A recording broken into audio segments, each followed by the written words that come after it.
ভারতীয় রেলের online ticket booking ব্যবস্থাকে আরও উন্নত করতে গুরুত্বপূর্ণ পদক্ষেপ নেওয়া হয়েছে। বহুদিন ধরে যাত্রীরা অভিযোগ করে আসছেন, টিকিট কাটার ব্যস্ত সময়ে আইআরসিটিসির ওয়েবসাইটে প্রবেশ করা কঠিন হয়ে পড়ে।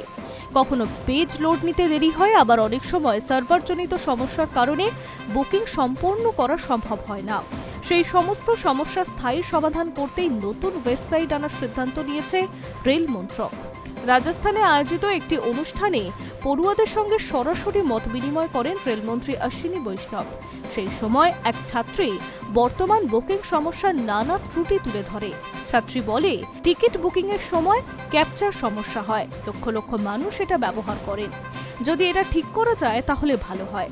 ছাত্রীর অভিযোগ শোনার পরেই রেলমন্ত্রী মঞ্চ থেকে এক আধিকারিককে ফোন করেন। আলোচনার সময় তিনি জানতে চান, মাত্র 30 দিনের মধ্যে নতুন ওয়েবসাইট তৈরি করে চালু করা সম্ভব কিনা। সংশ্লিষ্ট আধিকারিকদের কাছ থেকে ইতিবাচক উত্তর পাওয়ার পর উপস্থিত ছাত্রীদের সামনে তিনি বড় সিদ্ধান্ত নেন। রেলমন্ত্রী ঘোষণা করেন, আগামী 15 জুলাইয়ের মধ্যে নতুন আইআরসিটিসি ওয়েবসাইট চালু করার লক্ষ্য নেওয়া হয়েছে। রেল মন্ত্রকের দাবি, নতুন প্ল্যাটফর্মে ব্যবহারকারীরা আগের তুলনায় অনেক দ্রুত টিকিট বুকিং করতে পারবেন। প্রযুক্তিগত পরিকাঠামো আরও শক্তিশালী করা হচ্ছে, যাতে একই সঙ্গে বিপুল সংখ্যক যাত্রীর লগ ইন করলেও পরিষেবায় বিঘ্ন না ঘটে। ওয়েবসাইটের নকশা নতুন করে সাজানো হবে, ফলে প্রয়োজনীয় তথ্য খুঁজে পাওয়া এবং বিভিন্ন পরিষেবা ব্যবহার করা আরও সহজ হবে। বিশেষ করে গুরুত্ব দেওয়া হচ্ছে তৎকাল টিকিট বুকিং ব্যবস্থার উপরে। যাত্রীরা যাতে দ্রুত তথ্য পান এবং কম সময়ে বুকিং সম্পন্ন করতে পারেন, সেই দিকে নজর রেখে নতুন ফিচার যুক্ত করার পরিকল্পনা রয়েছে। পাশাপাশি ব্যবহারকারীদের অভিজ্ঞতা উন্নত করতে আধুনিক প্রযুক্তির প্রয়োগ করা হবে।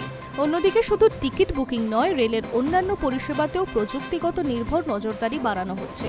সম্প্রতি আইআরসিটিসি জানিয়েছে, স্টেশন ও ট্রেনে পরিবেশিত খাবারের গুণমান এবং স্বাস্থ্যবিধি পর্যবেক্ষণের কৃত্রিম বুদ্ধিমত্তা বা এআই ব্যবহার করা হচ্ছে। এর মাধ্যমে পরিষেবার মান আরও উন্নত করার চেষ্টা চলছে। রেলের ডিজিটাল পরিষেবাকে আধুনিক যুগের চাহিদার সঙ্গে সামঞ্জস্যপূর্ণ করে তুলতেই এই উদ্যোগ নেওয়া হচ্ছে বলে মনে করছে সংশ্লিষ্ট মহল। এখন দেখার, 15 জুলাইয়ের প্রতিশ্রুতি কতটা সফলভাবে বাস্তবায়িত করতে পারে রেল মন্ত্রক। Hi News network.